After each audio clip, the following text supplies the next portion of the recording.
about 6 weeks since my surgery, and I've lost about a pound a day, a little over 40 pounds at this point, I think.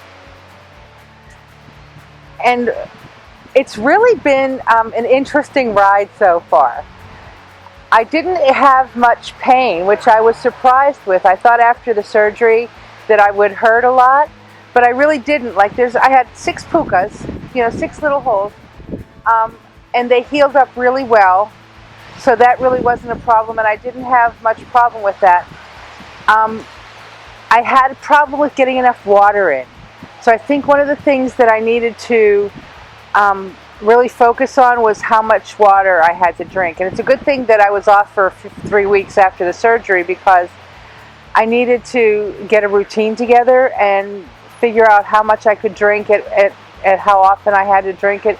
So I was pretty much putting fluid in my mouth about every 15 minutes, just to get enough fluid in. And then, you slowly advance with your diet. But those first couple of weeks, it was lots of problems with getting the fluid in. And then little by little, one of the things, you slowly advance your diet, right? So mostly liquids, and then you move up to soft foods and like pureed foods, and then you can move up to regular foods. And one of the things Dr. Chasen was telling me is that things that you might have been able to eat before, might not be able to eat now.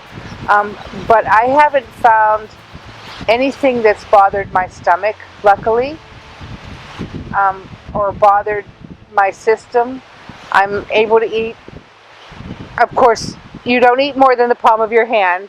And actually, right now, I probably can only eat about half of my hand at a time. So, but I'm satisfied. I'm never really hungry. So I eat a little bit of food, and then I have to wait a while and eat some more. And you can't drink a half hour before your meal or a half hour after. And I made that mistake.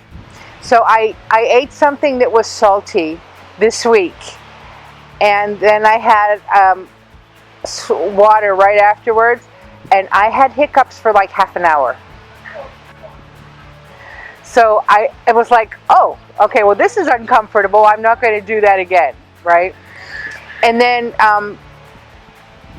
I'm really careful. There's this thing that you could get called dumping syndrome if you eat too much or things that are too sweet.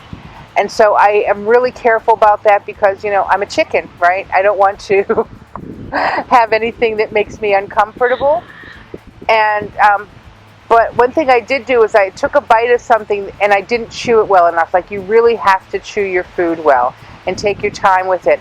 But I got distracted because I needed to get something for my grandson, so I swallowed before I had chewed it. And again, hiccups for half an hour.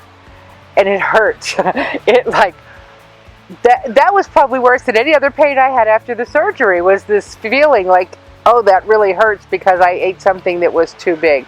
Luckily, it was still soft enough and it moved through, but it was uncomfortable. So I had to learn to do that.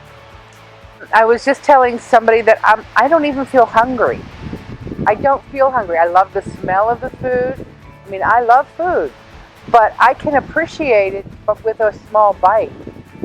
And I don't need to have a full plate of it. Right before the surgery, I was afraid. Like those first couple of hours, I was afraid. And then when I got home right afterwards, I was like, oh my gosh, what did I do? Like, what have I done to my life? And it was a little, almost like buyer's remorse, right? I was a little afraid that I had made this big change. I can't get around as well, and now I have to worry about what I eat every day.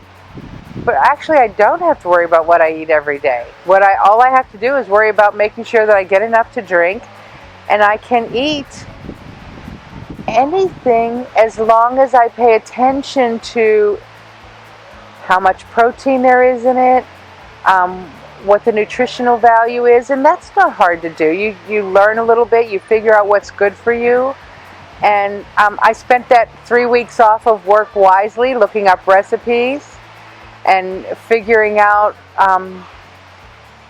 what was the best diet for me and how I could accommodate that without having to have it be a problem.